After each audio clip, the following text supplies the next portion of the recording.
Congratulations. You've just been erased.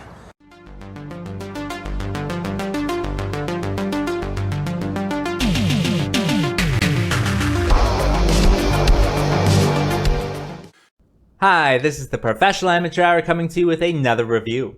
This week, I checked out ERASER Reborn, and this 2022 film was directed by John Pogue and stars Dominic, Sherwood, Jackie Lai, McKinley Bleacher III, among others, of course. The story of this movie involves this LA cop, and he's part of the Witness Protection Program, and his job is to eraser people, so he kind of makes it look like they have died, and then he moves them to a different country to protect them, of course. And that way the mobs and the gangsters don't come after them. They think that they're dead, right? So it's a big surprise when they show up in court. And he does this to this woman and moves her to South Africa. And then it is leaked that she is actually still alive. So now he has to protect this woman against all the gangsters and mobsters that are coming after her. Along the way, it turns out that she has stolen something from the mobsters. But yeah, what will happen exactly? Well, you'll have to watch the movie and find out.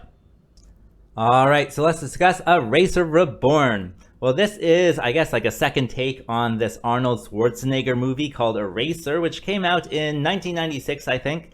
I can't remember if I've seen that movie or not. I definitely remember seeing End of Days in theater, but I can't remember if I saw ERASER or not. So I'm not going to like compare and contrast. I'm going to focus more on this movie.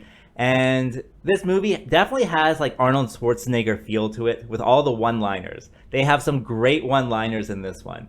The main character, Dominic, his one-liner is great. He erases people and then he says, Congratulations. You've just been erased. And so that was a good one. There's lots of other good ones. I'll clip in another one here for you.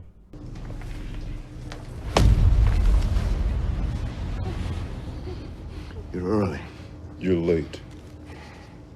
And so I had like a lot of fun with all of the one-liners. Of course they're cheesy, of course they're laughable, but that's that Arnold Schwarzenegger feel to it, right? This cheesy B-movie action stuff with the one-liners. Like I thought that was a great kind of like throwback feel to it. So that was definitely a big plus.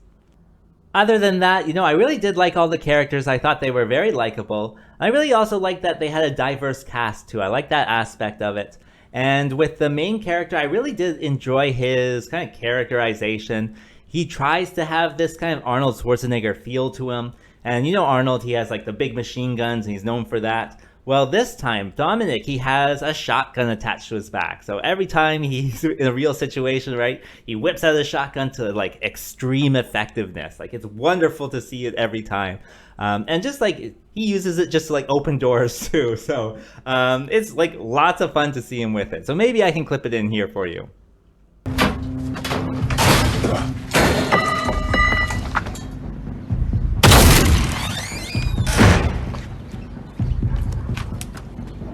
So this character has that, you know, B-movie action star written all over him that I absolutely loved. Also, I enjoyed all of the action in this one. It is kind of like a lower budget or, you know, lower budget for Hollywood action film. So they do have, you know, limitations, but there's still lots of, you know, stuff going on. There's lots of gun battles and there's lots of chases and they're jumping from roof to roof and all this type of stuff.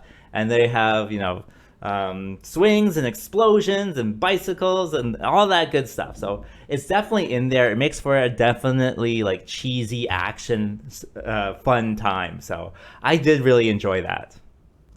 Also, this is partly like a location film as well, because after they erase someone in order to take them out of American society, they take them to South Africa and just like set them up in a house there until their court date, of course.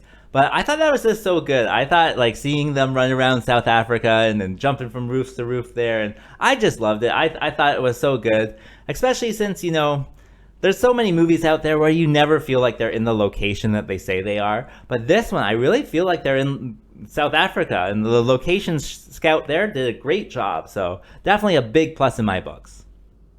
And lastly, I gotta say that this movie has like an interesting way of writing the script, I would say. It's a very like odd or peculiar way of kind of putting in things that like are interesting for sure. And it's very, I don't know how to explain it. It's like they tell you a message, but then they undercut the message right away.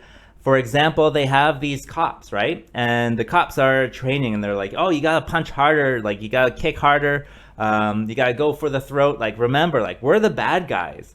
And then I was just taken aback. I was like, did they just acknowledge that the cops were the bad guys? But then they undercut it right away, where the next line is something like, yeah, people lost faith in us, so we became the monsters they wanted us to be. I'm just like, that's not how bad guys work, you know? So that was very interesting, like, way of putting in a message, but then like tearing it down right away. And there's like a bunch of stuff about like crypto and Bitcoin or whatever in there that's similar as well. So it's just like a very kind of interesting way of writing it that I thought was something to really think about going along with it. And, you know, that really brought me into it, so that's good. And that brings me to what doesn't work with this film.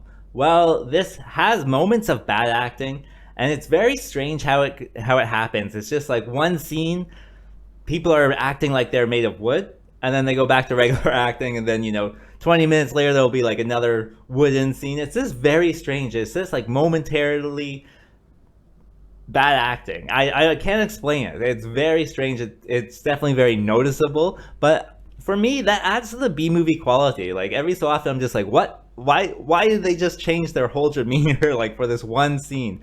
But again, it adds to that B-movie charm.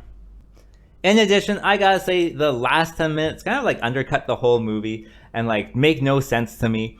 So it's like the epilogue, right? So like after the climax, there's the epilogue, and everyone's like personality seems to change or something. I don't know. It's just kind of like nonsensical, and they're talking to each other in nonsensical ways. It's based on, you know, the characters that they've developed throughout the whole story. And like even the last line in this movie is something like, well, I didn't expect that to happen, as they drive off or something. I'm like, yeah, I really did not expect that to happen in the last 10 minutes. And so that just kind of like undercut it, and just, I don't know, it just made it so strange to end it that way. I couldn't believe it when I saw it. And I think there's some other things that kind of undercut it as well.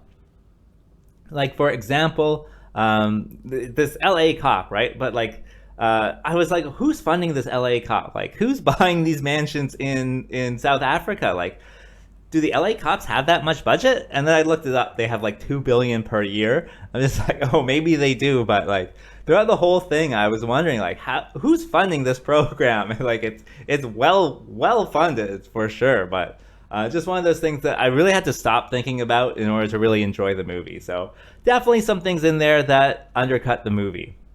So who would I recommend this movie for? Well, if you like kind of that cheesy Arnold Schwarzenegger, you know, B-movie, action movie, then this should be right up your alley. It's definitely a lot of fun that way. Definitely has that B-movie charm that I absolutely love. So yeah, check it out. As for rating, I gotta give it the good bad score of 4.5. And having said that, I think that's all I wanted to say. So like and subscribe, and I'll see you next time.